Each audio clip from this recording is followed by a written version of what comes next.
I know you've had some wins recently regarding to Dias. Can we go through each of those wins and kind of expand, starting with the B1 Protection Act?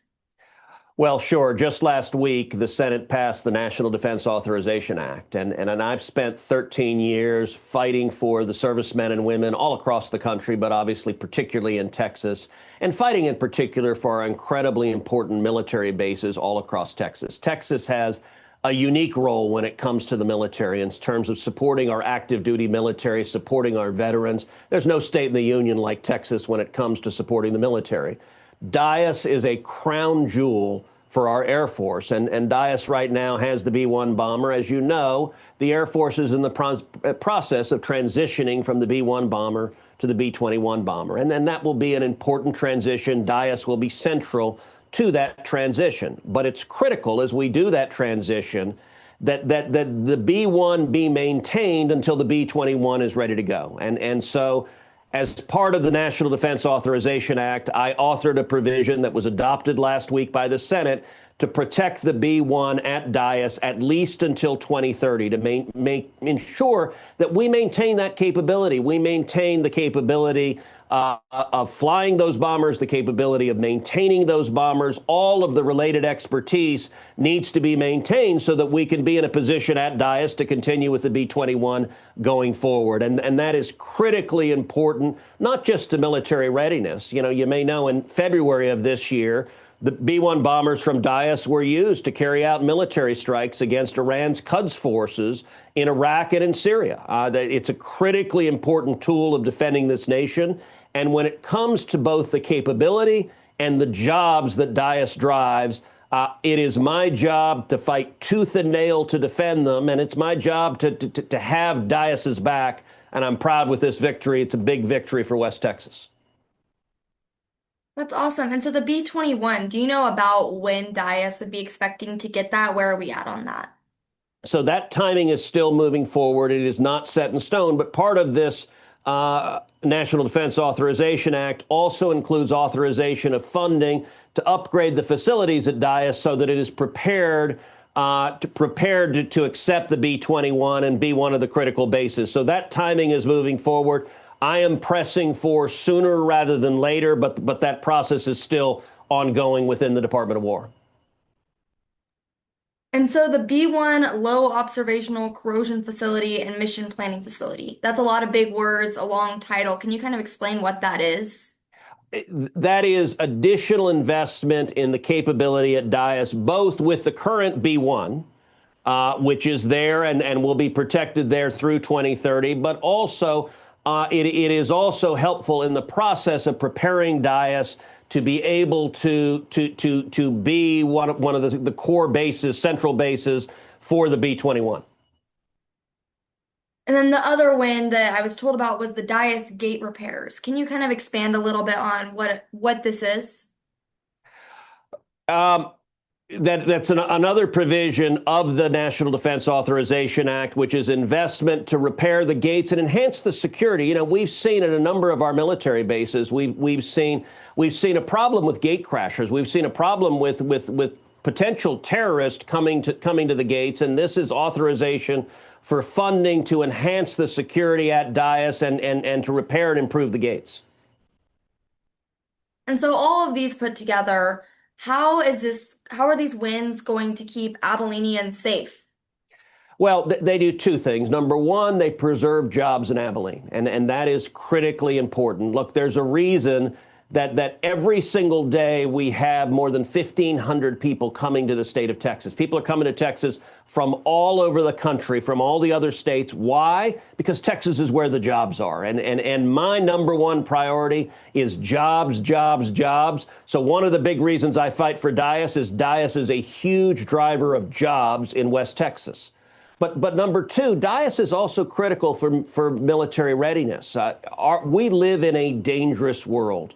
We have serious foes, and I believe in peace through strength. And I got to say, we just saw an incredible illustration of peace through strength this week with an historic Middle East peace deal that President Trump negotiated. And the war in Gaza had continued for 2 years, since October 7th, 2 years ago. And I think one of the reasons it continued so long is the previous administration, the Biden administration, was weak and ineffective. And if you look at this peace deal, a major reason we saw this historic peace deal is our enemies are afraid of President Trump. And I got to say, the world is safer when our enemies are afraid of the U.S. commander in chief. Peace through strength works and it avoids war. The best way to avoid military conflict is to be so strong that our enemies don't want to mess with us. And I think we're seeing that victory. When it comes to Dias is critical to be able to project force anywhere in the world. And when it comes to terrorists, when it comes to our enemies, whether you're talking about Hamas, whether you're talking about Hezbollah, whether you're talking about Iran, whether you're talking about Venezuela, or whether you're talking about major global rivals like China and Russia, the ability to project force globally is critical, and Dias is central to projecting force and to protecting not just Texans, but all Americans. So speaking of protecting and everything, is Dias going to hold nuclear weapons? That's going to be one I have to get back to you on. I'd rather not discuss that publicly right now. That's all right. I figured I just had to ask. Well, kind of transitioning into the government shutdown. Yeah. I mean, non-essential operations, they're on hold right now. How is that going to impact Abilene and the people in this area? Yeah, this government shutdown needs to end. We have voted now 9 times. Republicans have voted to reopen the government. I voted yesterday to reopen the government. We're going to vote later today. I'm going to vote again to reopen the government.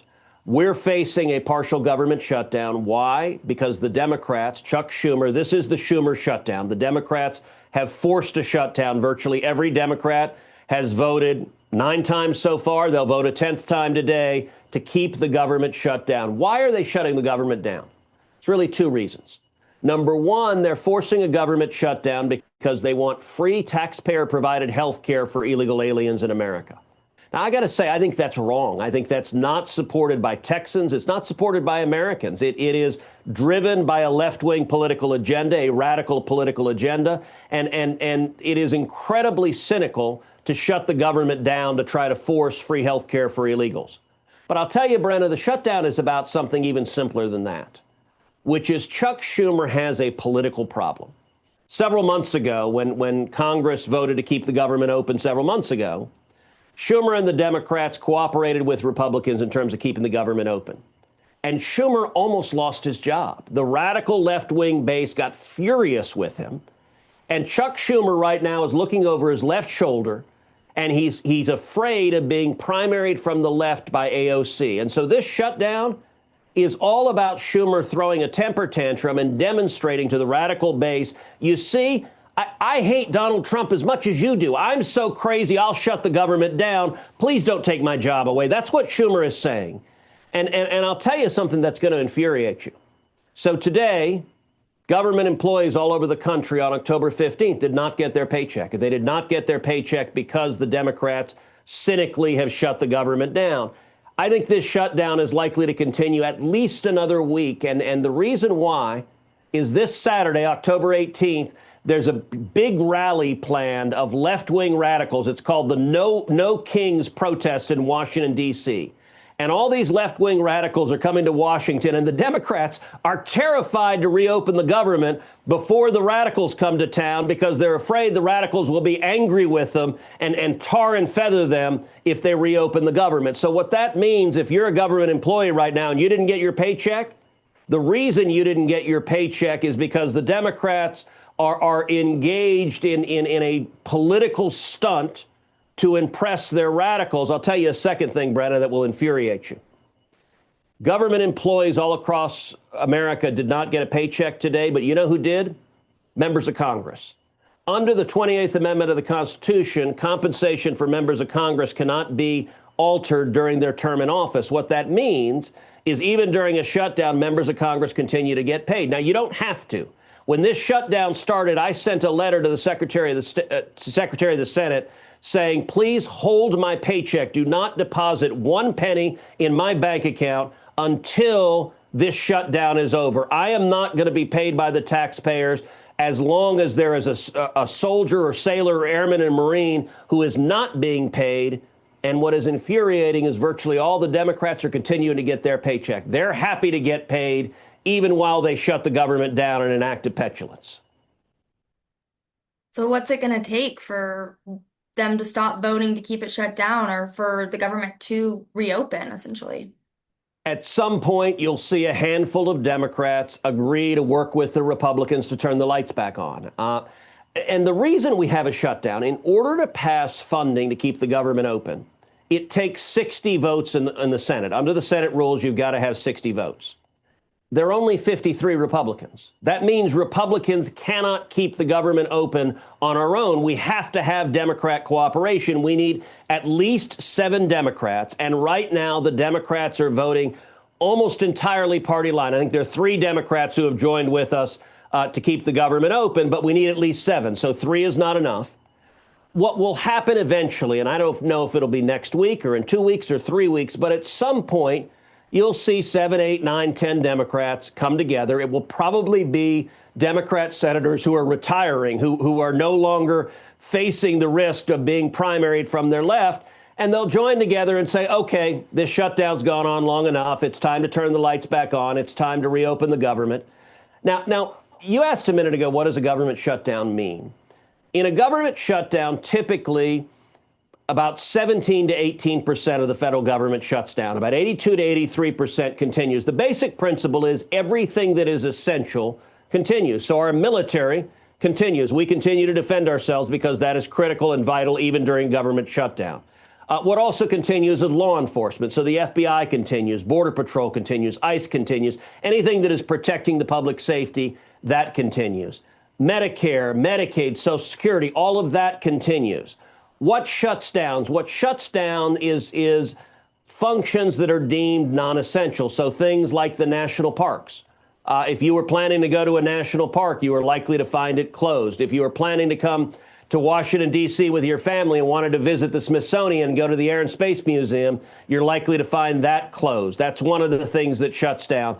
And we see an impact all across the federal government because paychecks don't go. Even though the government continues open, federal employees don't get their paychecks. So they're expected to essentially work for free. And then typically after the shutdown, they get back pay. I will tell you something President Trump announced this week is that he is going to pay the military, even though ordinarily the military would not get paid. He is shifting funds within the Department of War to ensure that our fighting men and women get their paycheck. And I got to say, it's astonishing. Democrats are furious. They're angry and saying, you know what? I want that young private or corporal, or I want that sergeant. I want their paychecks stopped. They're not saying that out loud. They're just saying they're upset that President Trump is paying our fighting men and women. I think what the Democrats are doing is wrong, and eventually they're going to say, all right, we've done this stunt enough. Let's reopen the government. So with that being said, does that mean people, military personnel over at Dias, they're still getting paid during this time? At least for now, what President Trump has announced is that he's moving funds around within the Department of War to continue the paycheck going. It's not clear how long that can continue. But I think it is strong leadership from the president to say we're going to have the back of our fighting men and women.